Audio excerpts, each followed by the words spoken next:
বরিশালে রেল সংযোগের নির্মাণ কাজ শুরু হয়নি ৮ বছরেও ভূমি অধিগ্রহণ জটিলতায় স্থানীয়রা সম্ভাব্যতা যাচাই ও নকশা চূড়ান্তের পরও আর্থিক সংকটে ঝুলে গেছে প্রকল্প। বরগুনায় ৩ সপ্তাহে পুলিশ সদস্য সহ ১৬ জনের মরদেহ উদ্ধার। হত্যা ও রহস্যজনক মৃত্যুতে বাড়ছে আতঙ্ক। বিচারের ধীরগতি ও আইন শৃঙ্খলার অবনতিকে দুষছেন স্থানীয়রা। মেলেনি প্রতিশ্রুত চাকরি, হয়নি আকামা। দালালের খপ্পরে সৌদি গিয়ে বিপাকে পটুয়াখালীর বহু যুবক। কাজের অনুমতি না মেলায় গ্রেফতার আতঙ্ক। আর্থিক সংকটে ঋণে জর্জরিত পরিবার। এবং ভরা মৌসুমেও বরিশালে মিলছে না কাঙ্ক্ষিত ইলিশ। সরবরাহ সংকটে নাগালের বাইরে দাম। খালি হাতেই ফিরছেন বেশিরভাগ ক্রেতা। নিষেধাজ্ঞা অমান্য করে মাছ ধরায় সংকট।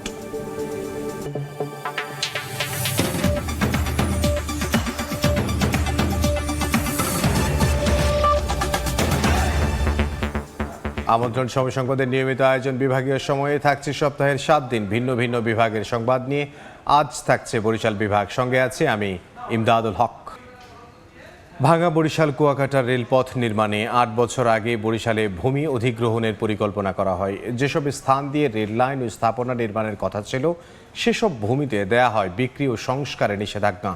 তবে এখনও ক্ষতিপূরণ পায়নি জমির মালিকেরা। একই সঙ্গে থমকে আছে পায়রা বন্দরকে ঢাকার সঙ্গে সরাসরি রেল নেটওয়ার্কে যুক্ত করার উদ্যোগও। রেল কর্তৃপক্ষ বলছে সম্ভাব্যতা যাচাই আর নকশা চূড়ান্ত হলেও পুরো প্রকল্পই এখন আটকে গেছে অর্থ সংকটে। শোভন হাসানের তোলা ছবিতে বিস্তারিত অপূর্ব অপুর রিপোর্টে।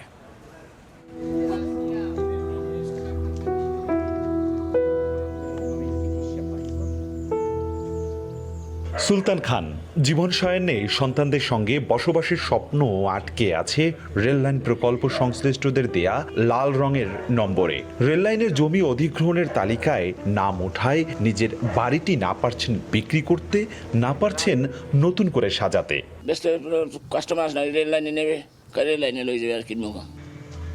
একই সংকটে বরিশাল নগরীর টিয়াখালী ও দক্ষিণ সাগরদী সহ ১০ থেকে ১২ কিলোমিটার এলাকার হাজারো বাসিন্দাদের। তাদের অভিযোগ, ৮ বছর আগে প্রকল্প কর্মকর্তাদের দেয়া লাল রঙের নম্বরের কারণে তৈরি হয়েছে বসতবাড়ি সংস্কার ও জমি বিক্রিতে সব ধরনের নিষেধাজ্ঞা। ভিটাটা হলো আমার বাপদাদার পূর্বপুরুষের ভিটা। ২ তলা বা ৩ তলা কাজ শেষ করব, কিন্তু ওইটা আমি পাচ্ছি না। সরকার যদি এই বাড়িঘর নেওয়া হয় তা নিয়ে যাবে, না নিলে বললে দেবে যে না কাজ হইবে না, আমরা একটা কিছু করব।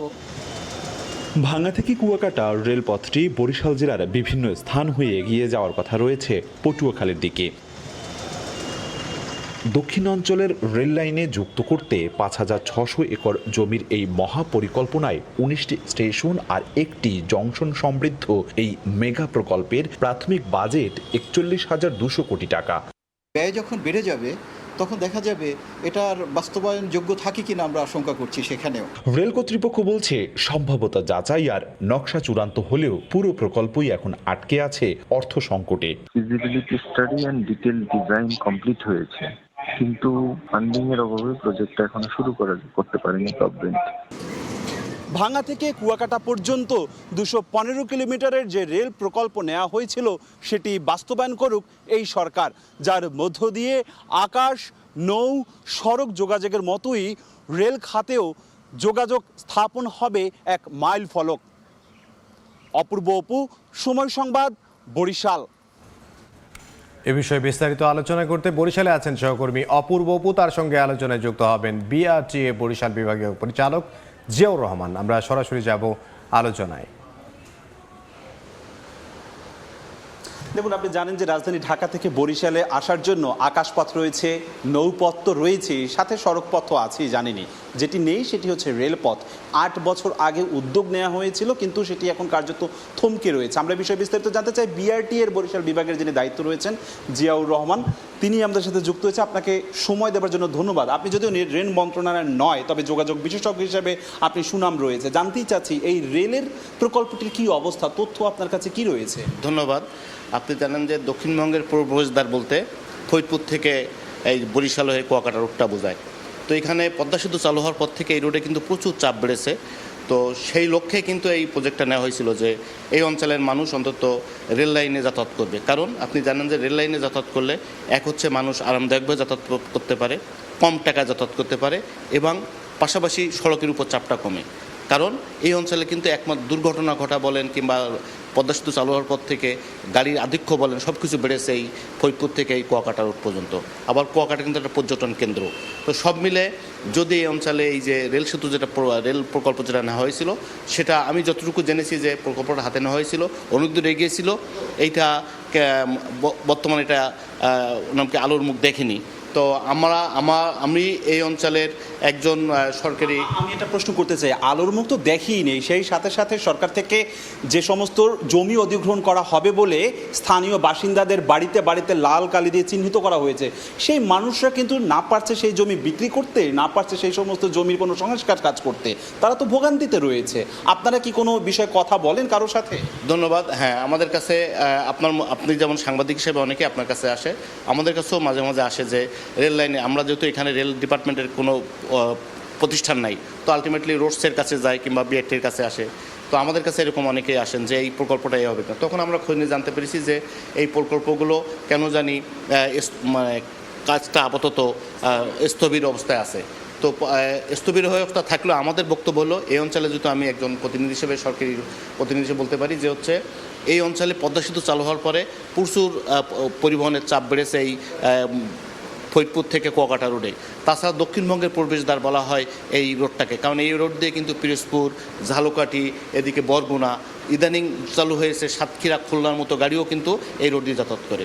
তো মানুষের যাতায়াত যদি নির্বিঘ্ন করতে চান, নিরাপদ করতে চান, তাহলে সড়কের পাশাপাশি অবশ্যই রেলপথকে বেছে নিতে হবে। কারণ আপনি দেখে থাকবেন বাংলাদেশের যে বিভাগীয় শহরগুলো আছে, সব বিভাগীয় শহরের সাথে রেল যোগাযোগ সংযুক্ত আছে, একমাত্র বরিশাল। তো বরিশাল নদীমাতৃক দেশ, এখানে রেলপথ হলে মানুষের সুবিধা বাড়বে। আপনার কি মনে হয়, মানে বরিশালবাসী কেন এই বঞ্চনার শিকার বারবার হচ্ছে, কেন তাদের স্বপ্নটা মানে ধরা দিচ্ছে না? আমার যেটা মনে হয় এটা কি, পদ্মা সেতু চালু হওয়ার পরে এখানে আগের যে পরিবেশটা ছিল এখন পরিবেশটা ভিন্ন। কারণ পদ্মা সেতু চালু হওয়ার পরে এই অঞ্চলের মানুষের যাতায়াত বেড়েছে, পরিবহনের সংখ্যা বেড়েছে। সেজন্য এখন অতি জরুরি হয়ে গিয়েছে, যদি আপনি সড়কের উপর চাপ কমাতে চান, সড়ক দুর্ঘটনা কমাতে চান, অবশ্যই বরিশাল অঞ্চলে আপনাকে এই রেল প্রকল্প গ্রহণ করতে হবে এবং বাস্তবায়ন করতে হবে। তাছাড়া আপনি এই অঞ্চলে যে প্রবলেমগুলো আছে, মনে করেন যে আপনার ওই সড়ক দুর্ঘটনা, তারপর হচ্ছে মনে করেন যে রাস্তা, প্রশ্ন করতে চাই আপনাকে, তার মধ্যে দিয়ে শেষ করবো যে এই যে সড়ক যেটি রয়েছে আমাদের, সড়কটাও তো 2 লেনের, সরু লেন, 6 লেনটা কবে হবে, সেটিকে আলোর মুখ আদৌ দেখবে? ধন্যবাদ। আমরা যেটুকু জানি সেটা হচ্ছে ফরিদপুর থেকে কুয়াকাটা পর্যন্ত 212 কিলোমিটারের প্রকল্প গ্রহণ করা হয়েছে। যে প্রকল্পটা অলরেডি ইআরডিতে আছে। আপনি জানেন যে কোনো প্রকল্প গ্রহণ করলে সড়ক পরিবহন এই রোডস থেকে সেটা ইআরডিতে পাঠানো হয়। ইআরডি হয়তো ডোনার পেলে, যেটুকু জানি ডোনার পেলে কার্যক্রমটা শুরু হবে। তবে আশা করা যায় এই প্রকল্পটা হবে, যেটা ফরিদপুর থেকে কুয়াকাটা 212। কোন প্রকল্পটার কথা বলছেন? এই যে সড়কের যে প্রকল্পটা, যেটা ফরিদপুর থেকে 6 লেনের করার জন্য যে প্রকল্পটা, সেটা যেহেতু আছে, আর যেহেতু সরকার বর্তমান গভর্নমেন্ট যদি এটা সুনজর দেয়, তাহলে এই প্রকল্পটা খুব তাড়াতাড়ি করা সম্ভব। তবে আমি বলবো, সড়কের প্রকল্প হোক, আপনার নদীপথের হোক, কিন্তু রেল যোগাযোগ ব্যবস্থা যদি এই অঞ্চলে ডেভেলপমেন্ট না হয়, তো এই অঞ্চলে মানুষের আর্থসামাজিক উন্নয়ন সহ সড়ক পরিবহন ব্যবস্থার যে জেনুইন উন্নয়ন, সেটা দেখা যাবে না। সেই জন্য আমি সরকার সহ যারা এর সাথে জড়িত সবাইকে বলবো যে রেল প্রকল্পটা যাতে এই অঞ্চলে বাস্তবায়ন করায়। কারণ বাংলাদেশ সহ পৃথিবীর যে দেশে যাবেন না কেন, রেল যোগাযোগ ব্যবস্থাটা আগে ডেভেলপ করা হয়, তারপরে সড়ক, তারপরে নদীপথ, অন্য কিছু। তো আমার বাংলাদেশে যে কয়টা বিভাগ রয়েছে, সব বিভাগগুলোতে রেলপথ রয়েছে, এক্সেপ্ট হচ্ছে এই বরিশাল। ধন্যবাদ। এই যে আক্ষেপটি রয়েছে সরকারি এই ঊর্ধ্বতন কর্মকর্তার সাথে সাথে বরিশালবাসী, ছাপোষা মানুষ থেকে শুরু করে সরকারি কর্মকর্তা, সবার একটিই দাবি হচ্ছে রেল প্রকল্পটি বা রেল লাইনের যে স্বপ্ন দেখে এই অঞ্চলের মানুষ, সেটি যেন বাস্তবায়ন করা হয়। সারা দেশের সাথে রেল কানেক্টিভিটি করা বরিশালবাসীর জন্য দীর্ঘ বছরের দাবি, সেটি এই সরকার পূরণ করবে, এমনটি প্রত্যাশা বরিশালবাসীর। আমার কাছে আপাতত সবশেষ এতটুকুই খবর ছিল। বরিশাল থেকে যোগ দিয়েছিলেন সহকর্মী অপূর্ব অপু এবং তার সঙ্গে ছিলেন বরিশাল বিভাগীয় বিআরটি এর পরিচালক জিয়াউর রহমান। বরগুনায় গত 21 দিনে পুলিশ সদস্য সহ 16 জনের মরদেহ উদ্ধার করা হয়েছে। এতে চরম আতঙ্ক বিরাজ করছে স্থানীয়দের মাঝে। পুলিশ বলছে, স্থানীয়দের সচেতন করা সহ অপরাধ দমনে সমন্বিত ব্যবস্থা নেওয়া হয়েছে মাঠ পর্যায়ে। রবিউল হোসেনের ছবিতে সাইফুল মিরাজের রিপোর্ট। গত 8 জুন বরগুনার গৌরীচন্না ইউনিয়নের একটি খাল থেকে শামীম নামে এক ব্যবসায়ীর মস্তকবিহীন মরদেহ উদ্ধার করে পুলিশ। ঘটনার পর 8 দিন পার হলেও উদ্ধার হয়নি দেহাংশ। 13 জুন সকালে পাথরঘাটার নিজ বাড়ির সামনে থেকে অটোরিকশা চালক মিজানুরের ক্ষতবিক্ষত মরদেহ উদ্ধার করা হয়। আগের দিন বিকেলে গণপিটুনিতে নিহত হন 13 মামলার আসামি কালু। 3 জুন জেলা পরিষদ ডাকবাংলো থেকে উদ্ধার করা হয় 2 শিশু সন্তান সহ এক নারীর মরদেহ। জেলায় গত 21 দিনে উদ্ধার করা হয় 16 জনের মরদেহ, যার মধ্যে 13 জুন উদ্ধার করা হয় 5টি মরদেহ।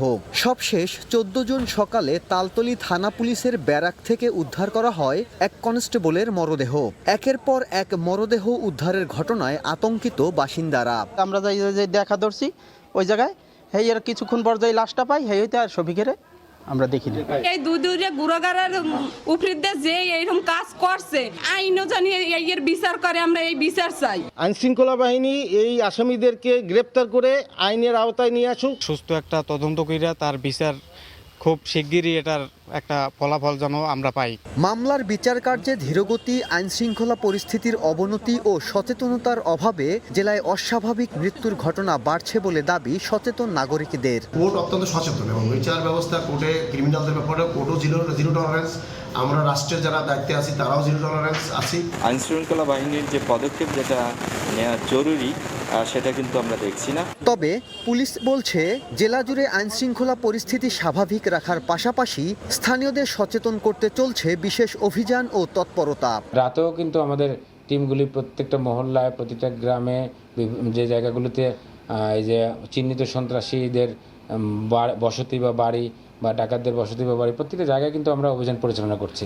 16 মরদেহ উদ্ধারের ঘটনায় 3টি হত্যা ও 10টি অপমৃত্যুর মামলা হয়েছে। সাইফুল মিরাজ, সময় সংবাদ, বরগুনা। বিভাগীয় সময়ে আরও থাকছে। নিখোঁজের 2 দিন পর বরিশালে নদী থেকে অটোরিকশা চালকের বস্তাবন্দি লাশ উদ্ধার, পরিচয় শনাক্ত করল পরিবার। ঘটনা তদন্তে মাঠে নেমেছে পুলিশ। ভাগ্য বদলের আশায় দালালের প্রলোভনে সৌদি আরব গিয়ে চরম অনিশ্চয়তায় হাজারো বাংলাদেশি শ্রমিক। মেলেনি প্রতিশ্রুত চাকরি, অনেকের হয়নি আকামা বা বৈধ কর্মের অনুমতিও। এতে অবৈধ অবস্থানে থেকে দিন কাটছে গ্রেফতার আতঙ্কে। সম্প্রতি সৌদি সরকারের অবৈধ অভিবাসন বিরোধী অভিযানে সংকট আরও বেড়েছে। ঋণ করে বিদেশে যাওয়া পটুয়াখালীর বহু শ্রমিকের স্বপ্ন এখন দুঃস্বপ্নে পরিণত হয়েছে। অভিযোগ পেলে ব্যবস্থা নেওয়ার কথা জানিয়েছেন প্রবাসী কল্যাণ ও বৈদেশিক কর্মসংস্থান প্রতিমন্ত্রী। বিস্তারিত শিকদার জাবির হোসেনের প্রতিবেদনে ক্যামেরায় ছিলেন তৌকিব পেদা। ভাগ্যবদলের স্বপ্ন নিয়ে 2 বছর আগে সৌদি আরবে যান পটুয়াখালীর রাঙ্গাবালির বিচ্ছিন্ন দ্বীপ চরমন্তাজের বাসিন্দা আবু হানিফ রুবেল। স্থানীয় এক দালাল 5 লাখ টাকার বিনিময়ে কফি শপে চাকরি আর 1 বছরের আকামার প্রতিশ্রুতি দিয়েছিল। কিন্তু সৌদি গিয়ে দেখেন বাস্তবতা একেবারেই ভিন্ন। প্রতিশ্রুত চাকরি তো পাননি, মেলেনি আকামাও। কফি শপের বদলে ঠেলে দেওয়া হয়েছে অনিশ্চিত ফ্রি ভিসা জীবনে। 1.5 বছর ধরে বৈধ কাগজপত্র ছাড়া কম বেতনে কাজ করেছেন লুকিয়ে লুকিয়ে। আমি কারেন্ট ছাড়া দীর্ঘ 3 মাস ছিলাম। আমি প্রতিটা মুহূর্তে পুলিশের ভয়ে আতঙ্কে থাকি, কখন যেন পুলিশ আমাকে ধরে। একই গ্রামের ইমরানের গল্প প্রায় একই। বাবার শেষ সম্বল জমি আর স্ত্রীর গহনা বন্ধক রেখে সৌদি গিয়েছিলেন পরিবারের মুখে হাসি ফোটানোর স্বপ্ন নিয়ে। ও বলছে যে কাজ দেবে, একটা বেতন প্রথম থেকেই 45,000 টাকা পাইবে, কিন্তু যেগুলো বলছে মানে ওর কথা কাজে কোনো কিছুই মিল নেই। গার্ডেনা করি অনেক টাকা ঋণ করি আর পাঠাইছি বিদেশে, এখন তো আমরা খুব কষ্টে আছি। সৌদি ফেরত জহিরুল সর্দারের অভিজ্ঞতা আরও ভয়াবহ। 5 লাখ টাকা ঋণ করে বিদেশে গেলেও আকামা না থাকায় গ্রেপ্তার হন।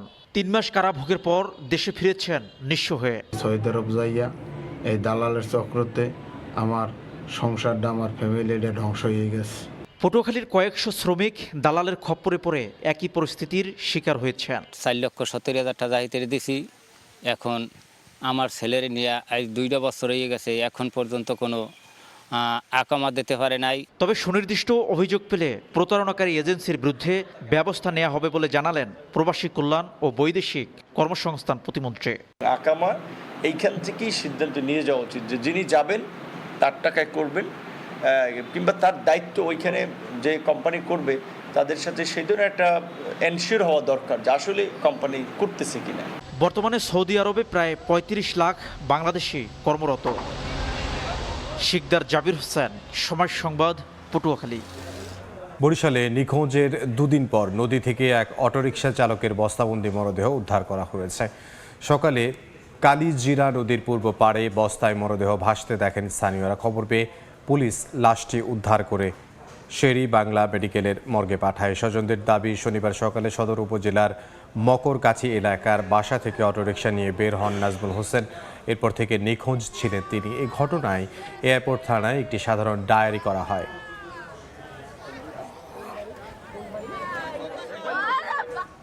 বিভাগীয় সময় আরও থাকছে।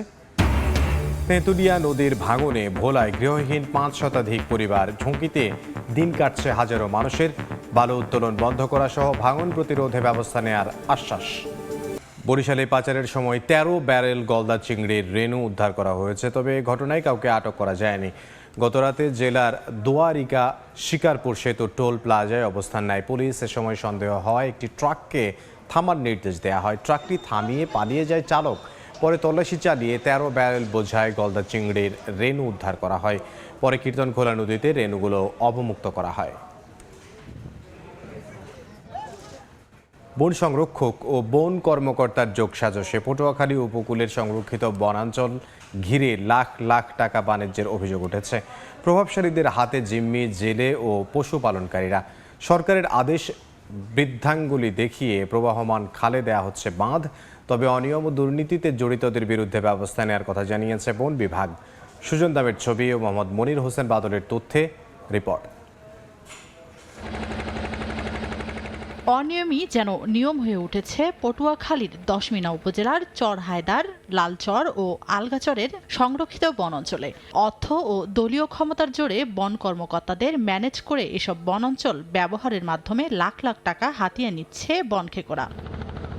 বনের গাছ ও মাটি কেটে উন্মুক্ত বনাঞ্চলের ভেতরে থাকা খালে শতাধিক বাঁধ দিয়ে ছোট ছোট বিট তৈরি করে নিষিদ্ধ জাল দিয়ে মাছ ধরার জন্য জেলেদের কাছে বিপুল অঙ্কের টাকা হাতিয়ে নেওয়া হচ্ছে। এই বন অঞ্চলে মহিষ চড়ানোর জন্যও নেওয়া হচ্ছে 2000 টাকা করে। এসব অনিয়মের প্রতিবাদ করতে গেলে হামলা মামলা সহ নানা হয়রানির শিকার হতে হয় অভিযোগ জেলে ও পশুপালনকারীদের। খাল বান দিয়ে আমাকে মহিষের বাচ্চা মরিয়ে যায়, মহিষ মরিয়ে যায়, নেসারদারি এই চর হায়দার, লালচর, আগলাচর এগুলো সব নিজের কবজায় নিয়ে গেছে বিট অফিসার হাসানের কাছ থেকে।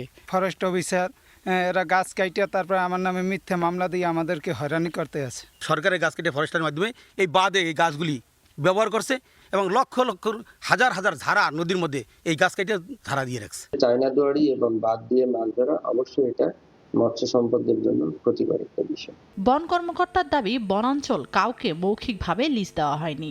আমি এদেরকে চিনি না, শুধু বিট অফিসার হয়তো কাউকে চিনতে পারে, কিন্তু এই যে টাকা নেওয়ার বিষয়টা এটা সম্পূর্ণ এখন পর্যন্ত আমরা তো কাউকে বিট দেই নেই।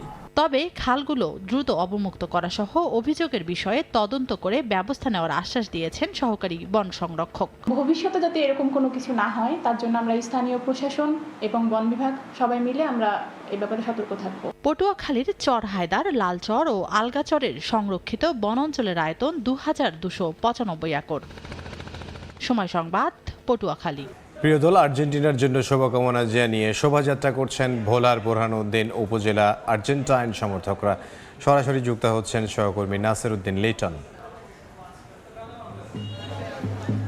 বিশ্বকাপের উন্মাদনা রাজধানী ঢাকা বা বিভাগীয় শহর, জেলা শহর ছাড়িয়ে এখন গ্রামগঞ্জ ছড়িয়ে পড়েছে। আমরা রয়েছি এখন দ্বীপ জেলা ভোলার বোরহানউদ্দিনের ডাক বাংলোর সামনে। এখানে আর্জেন্টাইন সমর্থকেরা সমবেত হয়েছে। কিছুক্ষণের মধ্যেই তারা এখানে আনন্দ শোভাযাত্রা করবে। কালকে আর্জেন্টাইনের খেলা রয়েছে এবং আর্জেন্টিনার খেলার আগে তার প্রিয় দলকে এবং প্রিয় দলের খেলোয়াড়দেরকে শুভকামনা জানিয়ে তা আর্জেন্টাইন সমর্থকরা এখানে এই আয়োজন করেছেন। আমরা দেখতে পাচ্ছি যে সমর্থকরা প্রিয় দলের হয়ে প্রিয় দলের পতাকা দিয়ে প্রিয় দলের নাম লিখিয়ে গাড়ি সাজিয়ে এখানে এসেছেন।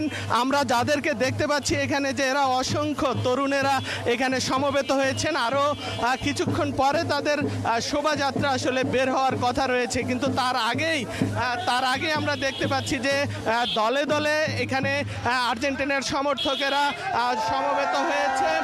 এখানে আমরা উচ্ছ্বাস প্রকাশ করতে দেখছি যে বাদ্যযন্ত্র বাজিয়ে তারা এখানে উচ্ছ্বাস প্রকাশ করছে। সমর্থকরা নাচানাচি করছে তারা সমর্থকেরা।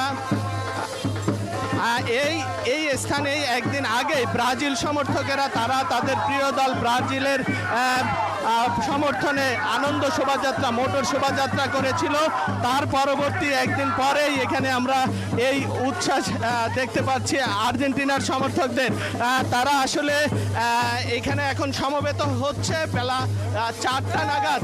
তারা আর্জেন্টিনার বড় পতাকা সহ এই বুরহানুদ্দিন উপজেলা সদরে শোভাযাত্রা করবে।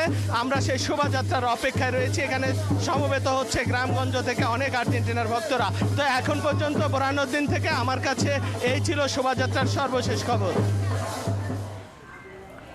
ভালো থেকে সহকর্মী নাসিরউদ্দিন লিটন। ঝালকাঠির 7টি এলাকাকে ডেঙ্গি ঝুঁকিপূর্ণ ঘোষণা করেছে স্বাস্থ্য বিভাগ।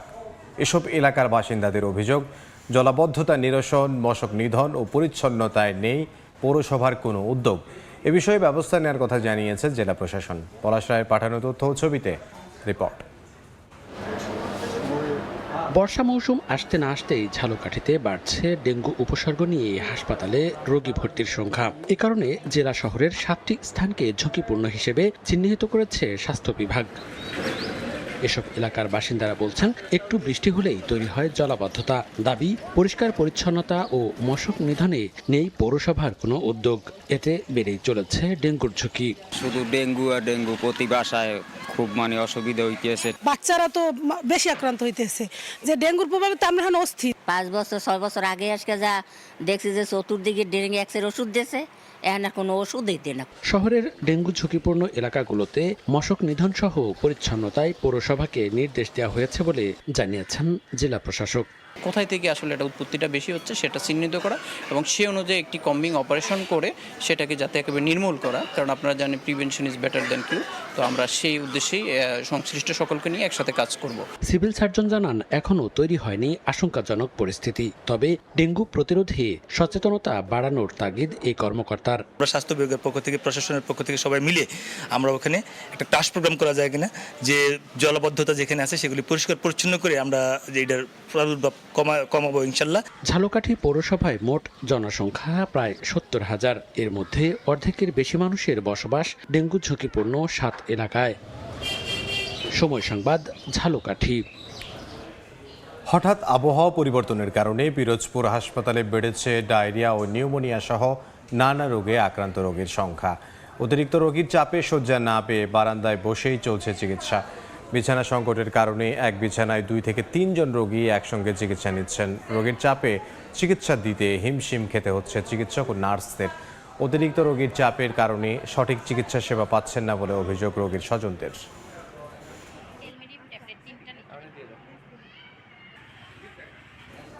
ভোলায় তেঁতুলিয়া নদীর প্রায় 18 কিলোমিটার এলাকায় দেখা দিয়েছে ভাঙন। ইতোমধ্যে মাথা গোঁজা ঠাঁই হারিয়েছে অন্তত 5 শতাধিক পরিবার। 8 ইউনিয়নের কয়েক হাজার মানুষের দিন কাটছে নদী ভাঙন আতঙ্কে।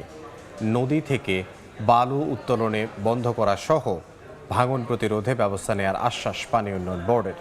নাসিরউদ্দিন লিটনের রিপোর্ট, ছবি তুলেছেন উৎপল দেবনাথ। বর্ষার শুরু, বসতঘরের দিকে ধেয়ে আসছে প্রমত্তা তেঁতুলিয়া। আর মাত্র কয়েক হাত বাংলেই নদীতে বিলীন হয়ে যাবে ঘর। মাথা গোঁজার শেষ অবলম্বনটি স্থানান্তরের জায়গা না পাওয়ায় অনিশ্চয়তায় দিন কাটছে ভোলা সদর উপজেলার চন্দ্রপ্রসাদ গ্রামের আব্দুল হামিদ খানের। বালি কারণে ঘর দুয়ার যাইতে আছে, বালি কারণ বালি কাটে। আগে আসলে নদী আসলে আর কুল আসলে বুঝলেন, সরফরার অসুবিধা বেশি অসুবিধা। আব্দুল হামিদ খায়ের পরিবারের মতো একই অবস্থা এলাকার সহস্রাধিক পরিবার ও কয়েকশো একর জমি। তারা জানান, তেঁতুলিয়ার ভাঙনে গত 2 দশকে সদর উপজেলার ভেদুরিয়া ও ভেলুমিয়া ইউনিয়নের প্রায় 500 মিটার এলাকা বিলীন হয়েছে। অন্যদিকে অব্যাহত ভাঙনের মধ্যেই অবৈধভাবে তোলা হচ্ছে বালু। এতে জনবসতি ও কৃষি জমির ভাঙন দিন দিন বাড়ছে। বালি কাটতে আনে 10-12টা জাহাজ লাগায় আর নদী ভাঙিয়া যায়, আমরা বাড়ি ঘরে থাকতে পারি না। জায়গা জমি তো সবই নদীর মধ্যে গেছে, গিয়ে ভাঙিয়েছে। মন মানুষ আছে, মনে করেন হয়তো কোনো রকমের দিন আইনে দিন খাওয়া যায়, সেই সমস্ত মানুষের থাকার মতন এই জায়গায় স্থান মিলবে না। সরকার যদি একটু গুরুত্ব দেয়, যদি বালি কাটা বন্ধ করে দেয়, তাহলে আর মনে করেন ভাগাটা একটু কম কমবে। সম্প্রতি অবৈধ বালু উত্তোলনের বিরুদ্ধে অভিযান চালিয়ে ড্রেজার ও বাল্কহেড জব্দ করে উপজেলা প্রশাসন। আর ভাঙন থেকে ঘরবাড়ি রক্ষায় জরুরি পদক্ষেপের পাশাপাশি সমীক্ষার মাধ্যমে স্থায়ী ব্যবস্থা নেয়ার কথা জানিয়েছে পানি উন্নয়ন বোর্ড। আমাদের দেখতে পেয়ে যারা বালু কাটছিল তারা তাদের ড্রেজার এবং বাল্কহেড রেখে পালিয়ে যায়। পরবর্তীতে আমরা সেগুলো জব্দ করি এবং এটা নিয়মিত মামলা করার প্রক্রিয়াধীন রয়েছে। যদি অপরিকল্পিতভাবে বালু উত্তোলন করে তবে সেটা প্রশাসন বা পানি উন্নয়ন বোর্ডকে যদি অবগত করে তবে সেক্ষেত্রে আমরা এবং জেলা প্রশাসন একসাথে এটার ব্যবস্থা গ্রহণ করব। পানি উন্নয়ন বোর্ডের তথ্য মতে সদর উপজেলার 15 কিলোমিটার এলাকা ও চরপেশন উপজেলার 3 কিলোমিটার এলাকায় ভাঙন দেখা দিয়েছে। নাসির উদ্দিন লিটন, সময় সংবাদ, ভোলা। সমুদ্রে 58 দিন মাছ ধরা বন্ধ থাকার পর আবারও হাঁক ডাকে মুখর পটুয়াখালীর পাইকারি মাছের বাজার। 15 এপ্রিল থেকে 11 জুন পর্যন্ত বঙ্গোপসাগরে সব ধরনের মাছ ধরা বন্ধ থাকার পরে জেলেদের জালে ধরা পড়ছে ইলিশ সহ সামুদ্রিক নানা ধরনের মাছ। নদী এবং সামুদ্রিক মাছের আশায় হাঁক ডাকে মুখরিত জেলার বড় এই পাইকারি মাছের বাজার। ক্রেতারা বলছেন আগের তুলনায় দাম কমলেও মিলছে না সামুদ্রিক মাছ।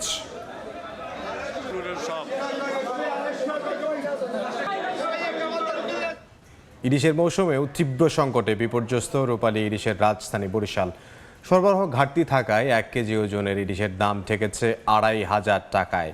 দরদাম করে ফিরে যাচ্ছেন অনেক ক্রেতা। সংশ্লিষ্টরা বলছেন নিষেধাজ্ঞা অমান্য করে অবাধে মাছ শিকার আর প্রাকৃতিক পরিবর্তন সৃষ্টি করেছে এই সংকট।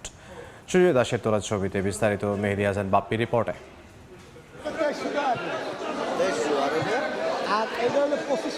বাজারে ক্রেতা বিক্রেতার দরদামের দৃশ্য দেখে প্রথমে মনে হতে পারে স্বাভাবিক বেচাকেনা, কিন্তু না, এর আড়ালে লুকিয়ে আছে মধ্যবিত্তের রূপালী ইলিশের স্বাদ নেয়ার আকুতি। উচ্চ মূল্যের বাজারে ইলিশ না কিনেই চলে যাচ্ছেন অনেকে। ইলিশের সংকটে চেনা রূপ হারিয়েছে বরিশালের কীর্তনখোলা তীরের পোর্ট রোড মৎস্য অবতরণ কেন্দ্র। ইলিশের রাজধানী খ্যাত বরিশালে এখন মাছের রাজাই যেন উধাও। ঘাটতির তীব্রতায় দাম ঠেকেছে ক্রেতার নাগালের বাইরে। মাছের যে আকার ছোঁয়া দাম, দক্ষিণাঞ্চল ইলিশের উৎপত্তি, সেখানে মাছের হাহাকার।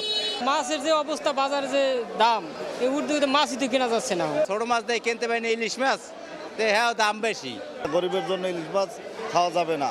পোর্ট রোড মৎস্য আড়তদার সমিতি বলছে চলতি মৌসুমে ইলিশের আমদানি ঠেকেছে 30 থেকে 38 মনে। দাবি বিগত বছরগুলোর চেয়ে এবার নদী যেন একেবারেই শূন্য। ছোটবেলায় ছিলাম, ওই যে সময় বাবার সাথে যাইতাম, ওই সময় অনেক মাছ ছিল। এখন দীর্ঘ 2-3 বছর ধরে ততটা মাছ নাই নদীতে। মাছ নাই নদী, এই কারণে মাছের দামটা বৃদ্ধি। এবং ওই জাটকি মনে করেন আগে কি জাটকি ওটার দাম একটু সীমিত মধ্যে থাকতো, জাটকি কি ওঠে না। এই সময়কালে মিষ্টি পানিতে মাছ কম থাকে।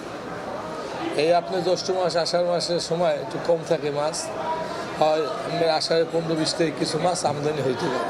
মানবসৃষ্ট ও প্রাকৃতিক প্রতিকূলতায় ইলিশের গতিপথ পরিবর্তন ও সরবরাহ হ্রাস পেয়েছে বলছে মৎস্য বিভাগ। এর উপর আমাদের দূষণ একটা বড় ফ্যাক্টর, দূষণ অতি আহরণ একটা বড় ফ্যাক্টর। আমাদের জেলে আর মাছের অনুপাত ঠিক না। যে পরিমাণ জেলে থাকলে তাতে বেশি জেলে মাছ ধরে। ম্যানমেড কারণ এবং ন্যাচারাল দুটো মিলিয়েই মাছের সংখ্যাটা একটু কম। 11 জুন মধ্যরাত থেকে চলছে সমুদ্রে ইলিশ শিকার। এর আগে নদ নদী থেকে মাছ ধরা শুরু হয় 1 মে থেকে। মেহেদী হাসান বাপ্পি, সময় সংবাদ, বরিশাল। বর্ষা মৌসুমকে কেন্দ্র করে ঝালকাঠিতে জমে উঠেছে খাল বিলের দেশীয় প্রজাতির মাছ ধরার বিশেষ ফাঁদ, চায়ের বেচাকেনা। জেলার শতাধিক হাট বাজারে ভোর থেকেই জমে ওঠে বেচাকেনা। জোড়া 400 টাকা থেকে শুরু করে 1000 টাকায় বিক্রি হচ্ছে মাছ ধরার ফাঁদ, চাই। বর্ষা মৌসুম সহ 4 মাস চলবে বেচাকেনা। আর এই ব্যবসাকে কেন্দ্র করে প্রতি বছর জেলার সহস্রাধিক পরিবার আয়ের পথ খুঁজে পান। তবে এই শিল্পের সঙ্গে জড়িতরা পাচ্ছেন না সরকারি পৃষ্ঠপোষকতা। 30 ফুট লম্বা নৌকা, অথচ তৈরিতে ব্যবহার হয়নি কোনো লোহা লক্কর। অবিশ্বাস্য হলেও এমন অসম্ভব কাজ করে দেখিয়েছেন পিরোজপুরের সিদ্দিক হাওলাদার। আস্ত তালগাছ 2 ভাগে কেটে হাতুড়, কোদাল, বাটালি দিয়ে তৈরি করেছেন নৌকাটি। সময় লেগেছে 8 থেকে 10 দিন। জিয়াউল হকের তথ্য, তরিকুল ইসলাম অভির ছবিতে রিপোর্ট।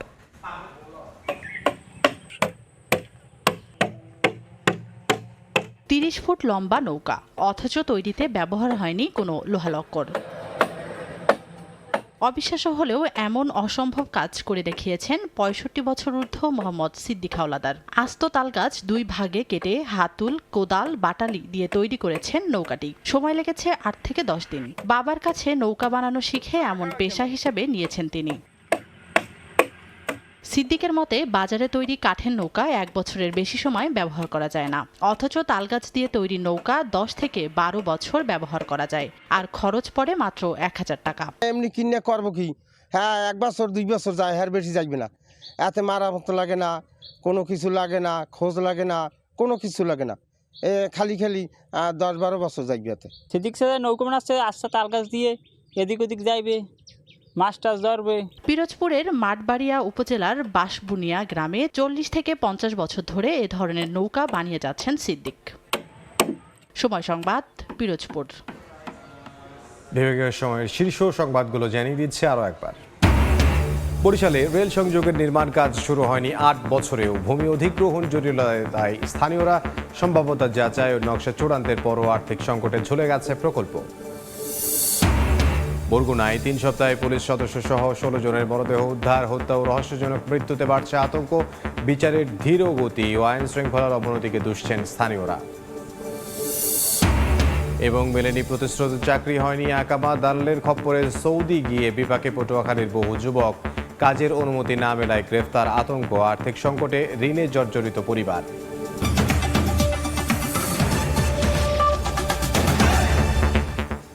এই ছিল বিভাগীয় সময়ে।